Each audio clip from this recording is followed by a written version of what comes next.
नमस्कार दोस्तों, मैं ज्योतिष आचार्य वासुदेव मिश्रा आपका अपने चैनल एस्ट्रो मास्टर वासु में हार्दिक अभिनंदन करता हूं। दोस्तों, आज का यह ज्योतिष का कार्यक्रम आप सभी मेष राशि वालों के लिए राजकुमार बुध के राशि परिवर्तन प्रभाव को लेकर बड़ा ही खास कार्यक्रम साबित होगा। जी हां, युवराज बुध बीते 7 मई 2025 की प्रातःकाल 4:58 पर अपनी वर्तमान नीच राशि देवगुरु बृहस्पति की अर्धजलीय राशि मीन राशि को छोड़कर अपने शत्रु सेनापति मंगल की मूल त्रिकोण राशि यानी कि आपकी राशि मेष राशि में प्रवेश कर चुके ने और आने वाले 23 तारीख तक 23 मई 2025 तक आपकी राशि में ही रहते हुए आपको परिणाम प्रदान करेंगे और इसके पश्चात अपनी मित्र राशि वृषभ राशि में प्रवेश कर जाएंगे। तो ऐसे में युवराज का आपकी राशि से गोचर करना आपके लिए ही क्या परिणाम लेकर आया है। जी हाँ, इस गोचर काल के दौरान राजकुमार बुध जीवन के किन किन क्षेत्रों में आपको सकारात्मक परिणाम प्रदान करेंगे, तो किन किन क्षेत्रों में आपको सावधानी बरतनी होगी और किस प्रकार से युवराज की ताकत आपके भाग्य को 7वें आसमान पर ले जाएगी, सभी बातें बहुत ही विस्तार के साथ आपको बताएंगे। इसलिए वीडियो को लास्ट तक देखिए और अगर आप अपनी जन्म कुंडली पर हमसे परामर्श लेना चाहते हैं तो आपको हमारा कॉन्टैक्ट नंबर स्क्रीन पर और डिस्क्रिप्शन बॉक्स में मिल जाएगा, जहां से आप व्हाट्सएप के थ्रू अपॉइंटमेंट लेकर अपनी जन्म कुंडली का बड़ी बारीकी से अध्ययन करा सकते हैं। तो दोस्तों, बुध कौन है? बुध तो बुद्धि है। बुध चाहे फिर वह किसी भी प्रकार का कोई बिजनेस व्यापार हो, इंटरनेट से जुड़ा हुआ कार्य या फिर मीडिया से जुड़ा हुआ कोई कार्य, मार्केटिंग का फील्ड, रिसर्च का फील्ड या फिर शेयर बाजार, शेयर मार्केट, इन सभी क्षेत्रों में केवल और केवल बुध का ही सिक्का चलता है। विद्यार्थियों के जीवन में भी जो महत्वपूर्ण बदलाव होते हैं सबके सब युवराज के कारण होता है। जन्म कुंडली में राजकुमार का बलि होना, शुभ ग्रहों के प्रभाव में होना इस बात की ओर संकेत करता है कि ऐसा जातक जीवन के हर क्षेत्र में अपनी बुद्धिमत्ता, अपने ज्ञान, अपनी समझदारी और अपनी तार्किकता का इस्तेमाल करते हुए न सिर्फ श्रेष्ठ सफलता हासिल करेगा बल्कि मान सम्मान, प्रसिद्धि, यश, कीर्ति की प्राप्ति करेगा। और व्यापारियों के लिए तो बहुत ही ज़्यादा जरूरी हो जाते हैं, क्योंकि व्यापार पूरी तरह से बुध के कंट्रोल में आता है। जब बलवान अवस्था में इनका गोचर होता है तो अपने कारक तत्वों से संबंधित सभी प्रकार के शुभ परिणाम प्रदान करते हैं और इस बार भी कुछ ऐसा ही परिणाम आपको अपने जीवन काल में देखने को मिलेगा।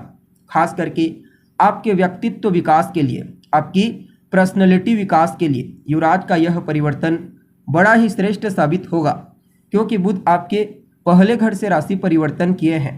वैसे देखा जाए तो बुध आपके लिए कोई कारक ग्रह नहीं होते, आपके तीसरे घर और छठे घर के स्वामी बनते हैं। इसलिए कुछ मामलों में सावधानी भी आपको बरतनी होगी। हालांकि पहले घर में पहले से ग्रहों के राजा सूर्य का गोचर हो रहा है, अब इनके साथ बुध की युति है। इसे ज्योतिष शास्त्र में बुधादित्य योग कहा जाता है। इसका प्रभाव आपको अपने जीवन काल में सकारात्मक रूप से देखने को मिलेगा। 15 तारीख तक सूर्य मेष राशि में रहेंगे, तब तक ये दोनों ग्रह मिलकर के आपके लिए विशेष प्रभावी रहेंगे। फलतः आपके व्यक्तित्व विकास को मजबूती प्रदान करेंगे। जैसा कि आपको मालूम है, बुध एक राजकुमार है और राजा के साथ होने के चलते आप अपनी पर्सनैलिटी से, अपने व्यक्तित्व से हर किसी को प्रभावित करेंगे, चाहे कार्य क्षेत्र में हो, सामाजिक जीवन में हो, धार्मिक क्षेत्र या फिर पारिवारिक जीवन। ये दोनों ग्रह मिलकर के आपको सेंटर पॉइंट बनाएंगे। बाकी स्वास्थ्य को लेकर के थोड़ा सजग रहने की आवश्यकता है। वैसे तो कोई बड़ी समस्या नहीं देते बुध, जो प्रभाव होता है स्वास्थ्य को लेकर के वह स्किन से संबंधित होता है, थोड़ा फेफड़ों से संबंधित, बाकी कोई विशेष समस्या नहीं देते। इसलिए यह समय सेहत के दृष्टिकोण से उतना खराब नहीं है। बस आपको अपने खान पान, रहन सहन का विशेष ध्यान रखना है। बाकी आपके व्यक्तित्व में एक विशेष प्रकार का निखार आएगा। आपके आत्मविश्वास, आपके कॉन्फिडेंस को बढ़ाएंगे और आपका व्यक्तित्व बड़ा ही प्रभावशाली बनेगा।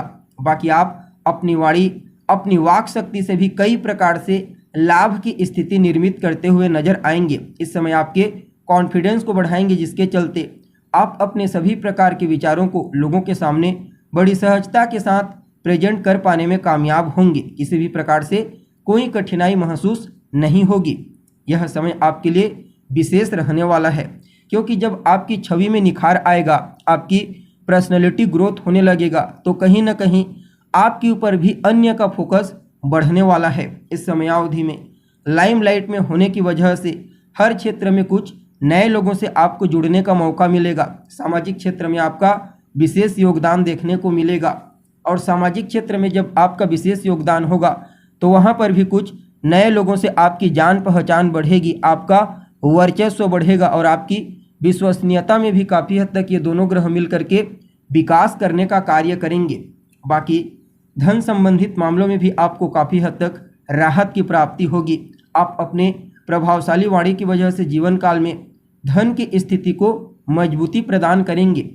आपका रुका हुआ पैसा अगर कहीं पर अटका हुआ है तो आप अपनी बुद्धिमत्ता और अपनी चतुराई से उस रुके हुए पैसे को वापस अपने पास ला लेंगे। बाकी व्यापारियों के लिए तो समय बड़ा ही ज़बरदस्त रहेगा, खास करके आर्थिक लाभ प्रदायक साबित होगा।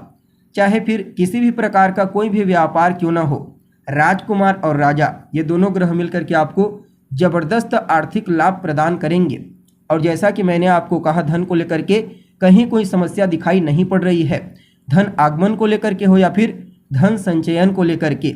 हालांकि अगर आप ऋण इत्यादि से ग्रसित हैं, कोई कर्जा आपके ऊपर है जिसके चलते आप परेशान हैं और मुक्ति के लिए आप प्रयासरत हैं लंबे समय से, तो समझ लीजिए इस समयावधि में धन का आगमन आपके लिए ऐसे होगा जहां आप अपने पुराने ऋण को, पुराने कर्ज को चुका पाने में कामयाब होंगे।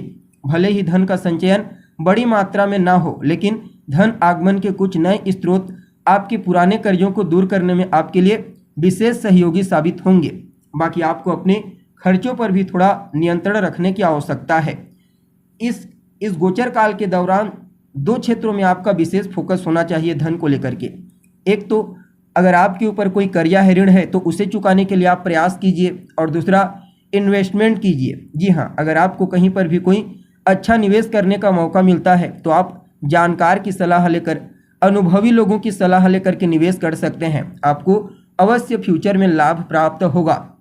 बाकी प्रेम संबंध मधुर दिखाई पड़ रहा है, आपसी सामंजस्य देखने को मिलेगा और जो जातक अविवाहित हैं उनके लिए विवाह का प्रस्ताव आएगा।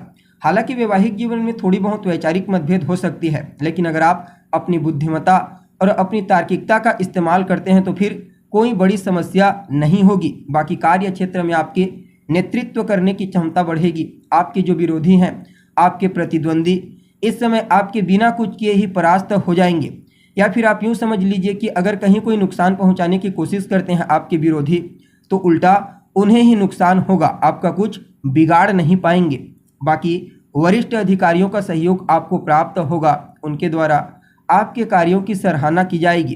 कुल मिलाकर के समय को बहुत ही बेहतर कहा जा सकता है, हर प्रकार से प्रॉफिटेबल कहा जा सकता है। आपके पराक्रम, आपके पुरुषार्थ, आपकी हिम्मत के साथ साथ आपके कम्युनिकेशन स्किल्स को भी बढ़ाने में कोई कसर नहीं छोड़ेंगे। फिर भी क्या कुछ उपाय आपको करना चाहिए इस गोचर काल के दौरान? तो गणेश जी की आराधना कीजिए, आपके लिए समय और श्रेष्ठ हो जाएगा। खास करके बुधवार के दिन उनके मंदिर में जाइए, उनका दर्शन कीजिए और कपूर से उनकी आरती कीजिए। तो दोस्तों, उम्मीद है आपको वीडियो अच्छा लगा होगा। अभी के लिए बस इतना ही। पुनः मुलाकात होगी एक नए एपिसोड में, तब तक के लिए नमस्कार।